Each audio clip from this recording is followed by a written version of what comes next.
How's it going, everyone? Welcome to this week's Q&A. So like any other week, if you want a chance to any questions being answered, make sure you do drop a comment down below and I'll try to get to each and every question. If it's been a while since you have asked your question and I haven't responded either in your comment or in a video like this one, make sure you do comment once again. Sometimes I do miss the questions. Sometimes YouTube withholds it from the YouTube app and I'll have to go into YouTube Creators app to see all the questions, all the comments that weren't on the other platform for some reason. It just does it that way sometimes. But anyways, let's go ahead and get started with the first question of the week. And has my dealership been affected by the CDK hack? So if you are not aware, there was a big group of people, or a couple people, that hacked CDK Global, which is what dealerships use to create repair orders, order parts, pay technicians, pay advisors, stuff like that. That's how we run our time, and for warranty purposes and stuff like that. So yes, once again, we did get,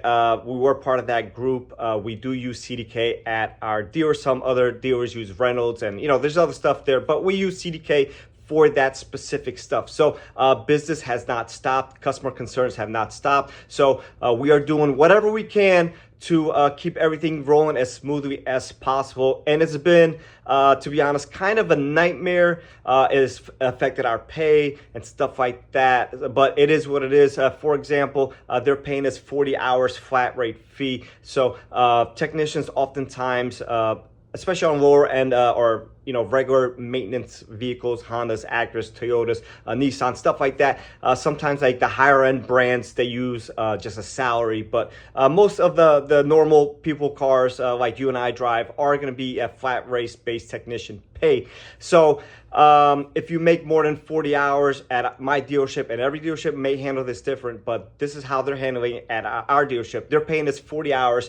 We're keeping track of what we're flagging, and like this, when everything is back to normal, they're gonna adjust our pay accordingly. So it is what it is. That's how they're doing it. As far as warranty stuff goes, we can't submit anything to warranty, so we're still doing the repairs. And once we're up and running, we're just gonna have to run time on all the repairs. I had a one transmission that I had to run time on. I couldn't run time. I had a head gasket. I had to run time. Couldn't run time. I'm doing a second head gasket now. So it is what it is. We've been down for about 10, 11 days now. As you see, this video will be 3 days from me recording it or so. So we're not up and running yet. So hopefully by Monday, when you see this video, we will be, but it's not looking too good right now. So we'll just have to deal with it until, this is resolved, and do our best and try to, cater to the customers as best as possible. Locating parts has been a nightmare as far as, if it's not something common that the parts counter person doesn't know exactly what it is,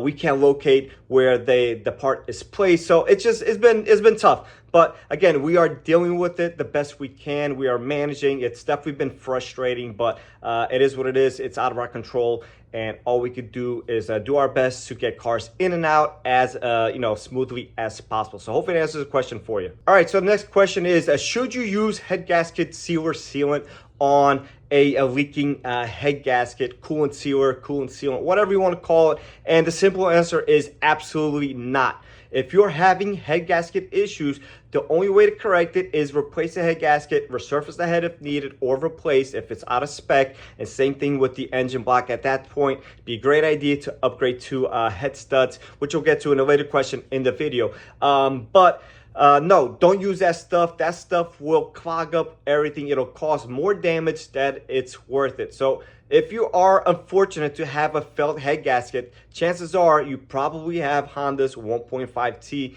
and this person asking the question does, which is fair. But no, don't use that stuff. It's going to cause you a headache. It's going to clog your heater core, your radiator, cause you a whole bunch of issues. It might not be immediate, but eventually you will have issues. You won't have heat in the summer, in the winter, excuse me. You may have overheating issues in the summer because your radiator is not being as effective as it needs to be, because the flow isn't there, because you have put sealant in there to make up the void in these leaks. So no, it's a horrible idea. Don't do it. only way to repair this is to get it corrected by replacing a gasket, resurfacing, or replacing a head, and checking the block if needed. Can't resurface that, you have to replace the block at that point. And it is what it is. Unfortunately, we have to deal with this 1.5T stuff as best as possible. Most other Hondas aren't having head gasket issues, which is good. So it seems to be very limited to the 1.5T. Unfortunately, there's too many cars with the 1.5T, and we are doing too many of them every week. So hopefully that answers the question for you. All right, so the next question is, can you get 20 years and 200,000 miles out of a 2.0 naturally aspirated Honda Civic with a 6-speed transmission? So these cars are phasing out. They are hard to find, but if you can find one, absolutely jump on it. These are going to be Honda's most reliable vehicle at this time, just because of the simple facts that it's simple. It's naturally aspirated. It's port injection, so not direct injection, so you don't have to worry about carbon buildup on the back of the valves, on the injectors and stuff like that that we see on the 1.5Ts, on the J series, the Airstream J series and stuff like that. So great combination. There's absolutely zero reason it cannot reach 200,000 miles. And the years, I mean, some people will rack up 200,000 miles in 5 years. You know, we see plenty of Uber drivers 2-3 years down the road, 100,000 miles. So 5-6 years is not unreasonable to see 200,000 miles out of some of these vehicles. Although being that it's naturally aspirated 6-speed manual transmission, you don't have to worry about the trans going bad. Yes, you'll probably have to replace the clutch at some point, but that is a wear and tear item. The transmissions are solid. The engine is solid. Very minimum maintenance. Do your oil changes every 3,000 to 5,000 miles. Change your fluids every 30,000 miles or so. And this car will be guaranteed 99 out of 100 times to make it 200, 300, 400,000 miles. You know, pretty reliably and without any major issues. Yes, there might be stuff here and there. Probably need a starter, an alternator at some point in the car's life. You know, some leaks and stuff like that. But overall, those are great engines, and if you're looking for something reliable and simple, that is the car to get, or something just naturally aspirated in general. Port injection, non-direct injection is always a good option. So hopefully that answers the question for you. All right, so the next question is proactively replacing head studs on a low mileage 1.5T. Now, should you do this? I'm going to go ahead and say no, because chances are you will avoid your warranty if A, you do something wrong, you know, or your mechanic, your installer, whatever you want to say, or B, if you have a different issue and Honda technician sees you're in there, even though it might not be related, they might use that as leverage to say, well, you've been inside the engine, somebody took it apart, we're not going to warranty X, Y, and Z for that fact. So unfortunately, this is like a damned if you do, damned if you don't situation. You don't upgrade them, chances are the head's going to lift at some point and you're going to blow the head gasket. You upgrade them and something else goes wrong, possibly. There's a lot of different small issues with the 1.5T, the head gasket obviously being the big issue, but there is other stuff that goes wrong with them. So if you something happens and they happen to take off the valve cover, they see head studs, or you know, they just notice some ultra flange here and there that is a little bit more out of place than Honda normally would have from factory. A trained technician, somebody experienced, is definitely going to pick up on that and might try to use that as leverage against you. So I would personally not do it unless if you want to take the risk at avoiding your warranty, then that's 100% up to you. I can't tell you what to do. I personally wouldn't, even if I had a 1.5T, which I would never buy personally. But unfortunately, there is a lot of people out there, a lot of people facing the same question in this scenario. So my personal opinion is I would not do it.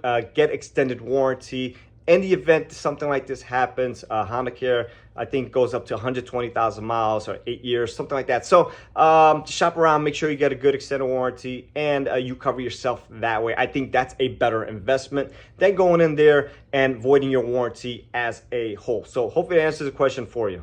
All right, so last but not least, question of the week. And once again, if you want a chance that one of your questions being answered, make sure you do drop a comment down below. So the question is, I performed X repair, now I have a new issue. So chances are it's something that you did. So we got a lot of complaints sometimes. A customer came in for an oil change, now has a noise. Chances are that it's just completely, you know, a coincidence, and it wasn't anything we did. Although if it's something that you've removed in that area and now you have a noise or something, it's quite possible that you left something loose. Now, obviously, if you're doing brakes because they're worn, now you have a noise, something you may have done wrong, correct? Now, again, if we did an oil change or you did an oil change and now you have a noise coming from the back of the vehicle, it's not going to be related. Although, be realistic. We see a lot of issues sometimes doing transmissions or doing clutches, in particular to like the 10th generation Civics and Accords.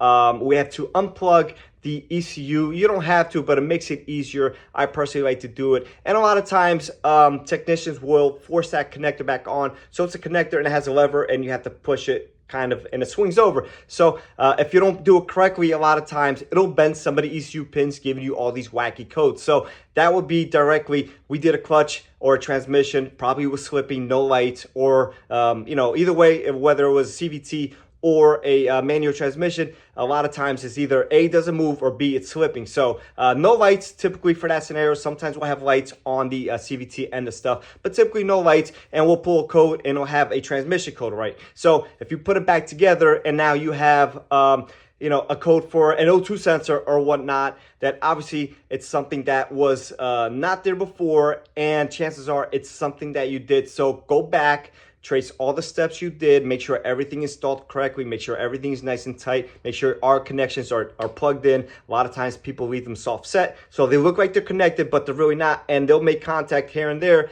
and causing an intermittent light or issue like that. So very common that we see those bent pins at the ECU. So that's something we see from time to time, and automatically, if I know a tech has done a trans, I go right to the ECU and bam, 9 out of 10 times, that's the issue. It happens very easily, so be very extra careful when, messing around with those ECU connectors. So that's just a couple examples there. Again, if it was something in the area you were working in, something you had to remove to get to another part, and now you have a leak or a noise, it's probably something you did. If you're doing brakes in the front, now you have a noise in the back, chances are it's just a coincidence. And don't be that customer that, tries to, blame it on the technician. Now, I know there are technicians out there, shops, dealers, that could have bad intentions, although most of us do try to do the right thing. And some customers aren't reasonable, some are reasonable. It really depends on the situation. But 9 out of 10 times people are reasonable. Sometimes you just run into that one person that nothing makes them happy.